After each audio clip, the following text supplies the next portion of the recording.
Everyone, আসসালামু আলাইকুম। It's me Shahiya Shayhan. তো আশা করি আপনারা সবাই ভালো আছেন। আপনারা দোয়া ও ভালোবাসায় আলহামদুলিল্লাহ আমিও ভালো আছি। তো সকাল সকাল যাইলাম ডিউটির মাঝে, এমনিতেই বাক্কা লেট হয়ে গেছে, যাওয়ার কথা আছে সকাল 7:45। ঘুম থেকে উঠছি 7:30-এর মাঝে, যাইতে যাইতে আরো 20-25 মিনিট লাগবো। আজকে সকাল সকাল দেখলাম মাশাল্লাহ যে সুন্দর ভিউ। পরে দেখলাম গাড়িও পাই না, একটা বাক্কা সময় উবাইছি, মানে পরে কই আইতেই যাই না আরো লেট হয়ে যাব। আইটা আইছি বাজারের মাঝে, ফোন আবার গেট পাস হইয়া আইলাম সেকশনের ভিতরে লাইন চেক দেওয়ার। তো লাইন চেক দিয়ে উবাইতে আসি লিফটের লাইন। তো লিফট পাইয়া গেট পাস হইয়া আবার আইলাম বাজারের মাঝে।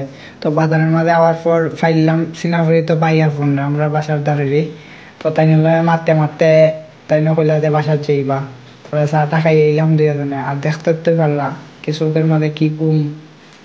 তারপরও তাই বিদায় দিলে আইলাম মন থাকি তাই গেলাগি বাসার। আর আমি গেলাম আমার বাসার রাস্তার মুখো। তো ফাইনালি আমরা বাসার রাস্তার মুখো আইছি। তো ভালো থাকুন, সুস্থ থাকুন, আল্লাহ হাফেজ। আমার লাগে সবসময় দোয়া করবা, যাতে বড় কিছু করতে পারি।